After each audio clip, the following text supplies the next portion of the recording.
Today I will show you an action-adventure film from 2015, titled Chronicles of the Ghostly Tribe. Spoilers ahead. Watch out and take care. Many times through the years, strange things have been found in China during various excavations, from bones that don't belong to any known creature, not even dinosaurs, to thousand-year-old bodies with the skin and flesh still intact.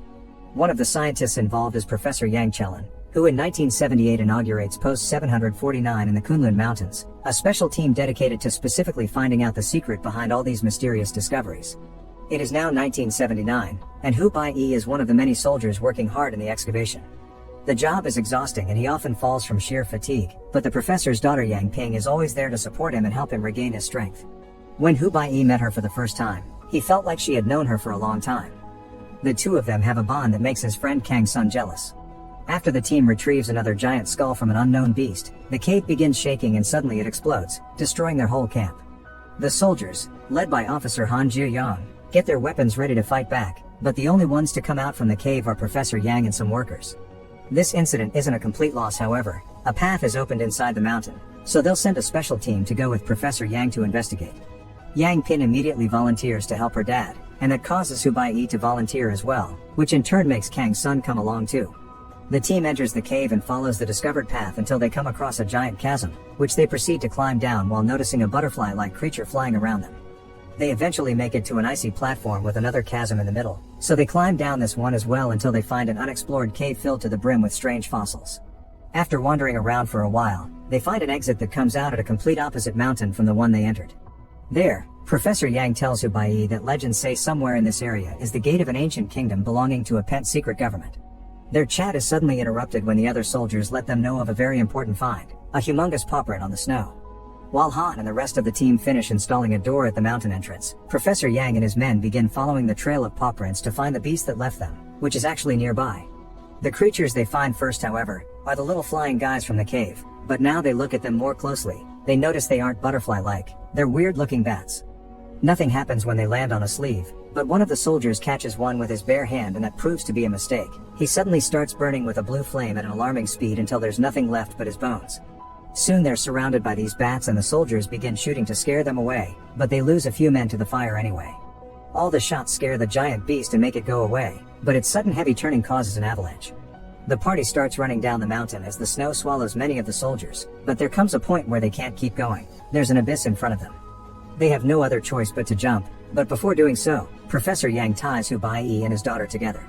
The pair falls and the rope gets stuck on a piece of ice, and after moving from side to side a couple of times, the friction makes the rope break and the two of them fall.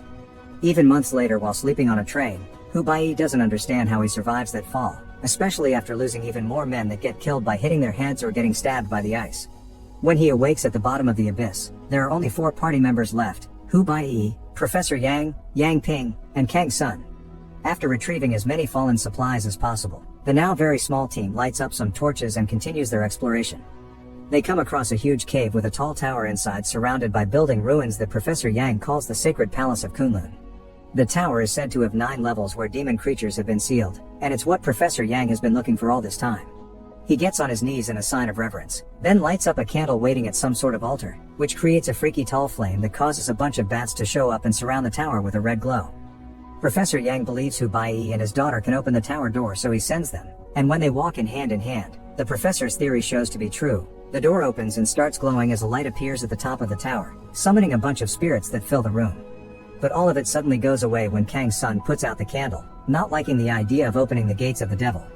The cave is beginning to collapse, so the group gets going before they are reached by the rocks or the bats, who are now chasing after them. Kang's son sacrifices himself and stays behind to serve as bait, getting killed by the bats' blue fire and taking out a bunch of them when his body explodes. There's still a bunch of bats free though, and they go after the remaining trio, who at least have put some distance between them. They find an exit, but they can't go much further. It takes them to a high edge behind a waterfall. The bats catch up and, as Hu Bai-yi tries to fight them off with a torch, they manage to bite him and start a fire on his shoulder. Yang Ping pushes him off the edge so he falls into the water to put the fire off, and she and her dad quickly follow. Hu Bai-yi and Yang Ping find each other underwater but are quickly pushed apart by another giant dinosaur-like creature that captures Yang Ping in its mouth and takes her away. Devastated, Hu Bai-yi swims out of and makes his way back to base under freezing temperatures. The burn on his shoulder is taken care of while Officer Han tells him they've found all the party's bodies except Yang Ping's and the professor's. Hu Bai-yi is the only survivor. He decides to quit this life and return home, but on the train ride, he keeps imagining Kang's son is there with him and disappointing himself when the illusion goes away. Hu Baiyi gets out at a train station near the countryside and is picked up by his new employer Mr. Wang, unaware that Officer Han and scientist Chen Dong are looking for him. The year is 1982 now, and Hu Baiyi begins working at Mr. Wang's library, which makes for a very peaceful life. When they go to have lunch together, Mr. Wang takes him to a local restaurant where Hu Baiyi is shocked to reunite with childhood friend Wang Kexuan, who works there as an entertainer. Hu Baiyi suspects Mr. Wang has taken him there on purpose. While working at the library, Hu Baiyi finds a book of Professor Yang's research that even includes an illustration of the Demon Tower, making realize opening it has always been the professor's goal, and he also has always known Hu Baiyi and Yang Ping could do it, which is why he tried to keep them together and safe. Meanwhile, at post 749, the explorers found a coffin with a living woman inside that looks just like Yang Ping but calls herself Shirley. She seems to have some mysterious powers that she can't control but no memory of Yang Ping, so for now, they'll keep her locked and under constant watch while they offer her treatment. Back to Hu Baiyi, he keeps receiving Professor Yang's books at the library with specific pages marked for him. With Wang Kexuan's support, he becomes obsessed with these legends and spends months studying them, helping him understand the real story behind them. There used to be a humanoid race from the demon's world, whose ancestors came from Saturn. They're the successor of both demon and man, and the tower is their legacy. There were supposed to be guards protecting the tower, but 10,000 years ago, this race disappeared from Earth because humans finally broke out from demons' control. There are some questions he can't still find answers to, however, like why he and Yang Ping could open the tower, why the professor wanted to open it in the first place, and who keeps sending him all these books. 3 years later, in 1985, Officer Han is shocked to learn his team has found Professor Yang alive in the mountains, hiding inside a cave. Meanwhile, in West China, Oil City finds itself under the attack of the mysterious giant beasts. They destroy everything on their path, leaving nothing behind but ruins. Professor Yang tells Han that this must be the consequence of having opened the tower, so he goes to the area to investigate. This incident seems to have awoken Hu Baiyi's shoulder scar, which starts bothering him often, and his visit to the doctor causes him to appear on the system, which gives away his location to Han. One afternoon, the shoulder pain gets so strong that suddenly it lights a fire on Hu Baiyi's back, and he begins to display powers of his own, making every piece of furniture in the library float. Mr. Wang shows up, treating this as if it was perfectly natural, and explains that because of the bad attack, Hu Baiyi's blood has been contaminated by a demonic force that now gives him powers but could drag him to hell. Hu Baiyi doesn't understand how Mr. Wang knows all this, so he uses his own powers to transform the library into an old tomb and reveal he's the protector of Princey of Su-Lin Nation. There are protector spirits here too, like there had been back at the tower, including Kang's sons. Mr. One explains that Princey was Hu Baiyi's predecessor and he had been the one to lead mankind against the technologically advanced demon race that had taken over Earth. Princey used his own body to seal the tower, and most demons left the planet, although a few of them hid and took human form, even going as far as marrying humans themselves. They want Hu Baiyi because as a descendant, he's the only one that can open the tower and free the demons again. At post 749, Officer Han is furious to learn that his team has lost Professor Yang, but some sudden news changes his mood for the better. Shirley has woken up and claims she has her memories back, so she wants to go looking for her father together with Hu Baiyi. Han travels to the library to recruit him, but Hu Baiyi refuses to get back in action after seeing so much death during the last mission. He quickly changes his mind, however, when he learns about Shirley since he misses Yang Ping terribly. Mr. Wang thinks it's a bad idea for him to go when demons want to capture him to reopen the tower, but Hu Baiyi wants to understand how Yang Ping has come back to life, and now the beast spirits are attacking the prince's tomb too, so something needs to be done about it at the source.